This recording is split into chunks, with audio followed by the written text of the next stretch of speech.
I'm Dr. Alan Widner from Massage Chair Relief, and today I want to talk to you a little bit about Better Business Bureau. And I've been a member of the Better Business Bureau ever since I started this business 20 plus years ago. And I'm a paying member of the Better Business Bureau.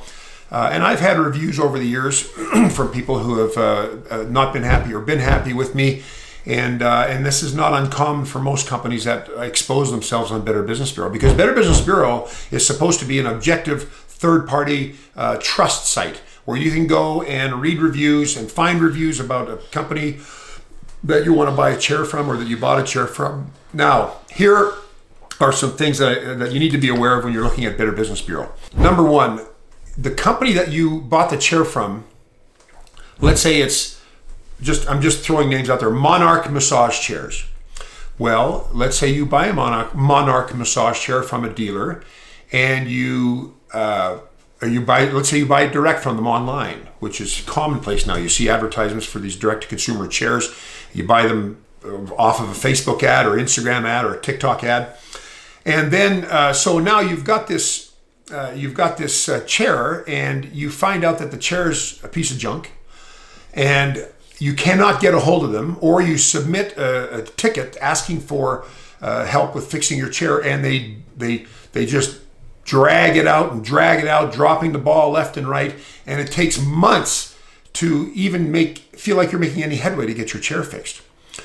What do you do? Well, the first thing a lot of people do is they go to Better Business Bureau to look for first of all, you want to look at the Better Business Bureau before you buy to see what the reviews are before you buy.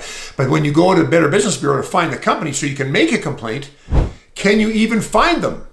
And this is what's interesting. Monarch massage chairs, in our example, might be known as ABC Distributing Warehouse Distributors. That may be the company name.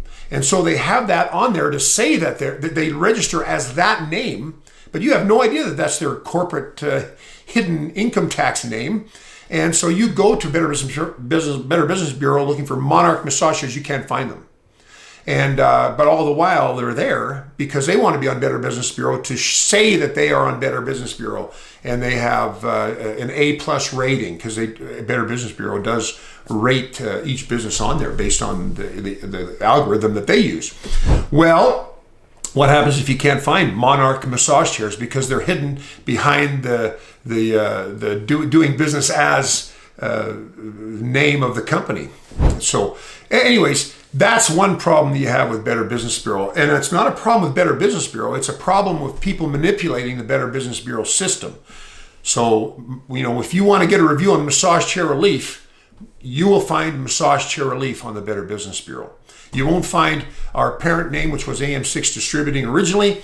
Now it's all Massage Chair Relief, but we're not hiding behind another name, so you can never find us to leave a bad review. That's one thing that I want you to be aware of. And they may not be on the Better Business Bureau at all. And I believe you can still leave a review, but it's not going to be under any company name, and Better Business Bureau is not going to be able to have any recourse for you.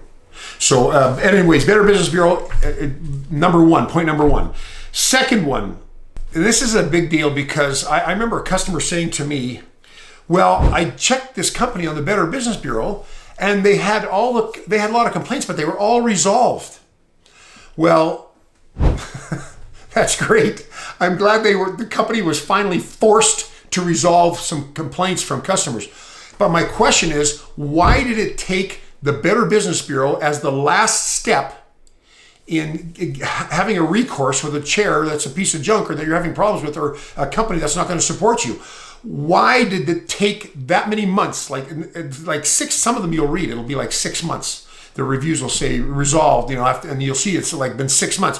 Why did that company ever let customers get to that place where they had to go to Better Business Bureau to file a complaint? Because now the company's going to go, okay, we better do something. We can't stonewall the customer anymore. It's a joke. Because they are now resolving complaints. Oh yeah, look at all the resolved complaints. Well, why do they have so many complaints in the first place? Because they never took care of the customer when the customer first went to them for care and for resolution for their chair problems. So that's the other issue with Better Business Bureau, is that we all get reviews on our Better Business Bureau page. and hopefully they're all resolved. But if you've got a lot of them, then you know that that's a company that's not taking care of their customers or are not making after-sales support a priority for their customers. And you don't want to deal with a company like that. You don't want to deal with a company like that. Trust me, because they don't go away. Eventually they'll get resolved, but you'll go through 6 months of anger, frustration, threatening. I'm going to take this to the Attorney General, whatever, and very rarely are you going to get any response from that. If the company is not customer-centric, they don't, I don't want to say they don't care, but they don't care about taking care of you in a quick, prompt, fashionable way. They're going to try to drag it on and on and on because they don't want to have to pay for parts to fix your chair. If they have a labor warranty at all, which a lot of the online companies don't have, online direct-to-consumer companies don't have, are they going to have a technician come? Do they want to pay the money for a technician to come out and fix your chair? Yeah, probably not. So I would be very, very wary of going to the Better Business Bureau, and I do recommend going to the Better Business Bureau. Use them as a resource for reviews and for grading. Like, how are they graded? A plus, what? And are there any complaints? And are those complaints resolved? Now, I have to give credit where credit is due, because sometimes we do get complaints and sometimes we feel they're unjustified. And so we make the best we can to make it right for the customer. But sometimes the customer's wrong, or the customer is out of control. And if it took you the next day to answer a telephone call, they're going to complain to the Better Business Bureau, or they're going to call your state general, or your state's attorney general. So sometimes a customer is a little bit hypersensitive, which is okay, but you've got to be aware that the Better Business Bureau, it's a fantastic resource, but just because you see someone that has multiple complaints against them and they're all resolved, it still might be a company that's difficult to trust. Because why did it take this to get to this point where they actually had to come to the Better Business Bureau to file a complaint? Why did it take that long? They should have had this resolved months ago. So anyways, those are some things I want you to think about when you're using the Better Business Bureau as a resource. I think it's a wonderful resource. I love the Better Business. I've been a member for over 20 years, a paying member. So I see great value in it for my own company, for my customers. There's value there. And I remember one customer filed a complaint against us on the Better Business Bureau, and it was a misunderstanding about our return policy. And I realized after going through that process with the customer, and that we needed to adjust our return policy. And so back then we had certain restrictions to the return policy. We removed basically all restrictions after that because we didn't want to deal with that complaint again. Because if one person feels that and they feel strong enough about it to complain to the Better Business Bureau, well then other people are going to be feeling the same thing, and we don't want that. So we have altered our return policy because of a complaint we got on the Better Business Bureau. And so the Better Business Bureau serves a great purpose. It's a great resource for the buyer, for the company that is registered on Better Business Bureau, and it's great for just the overall marketplace. So anyways, those are some thoughts I thought I'd kind of share with you about Better Business Bureau. It's a big deal. You'll see Better Business Bureau ratings on the website. And that's another thing. If you're shopping, that was the third point I forgot to mention.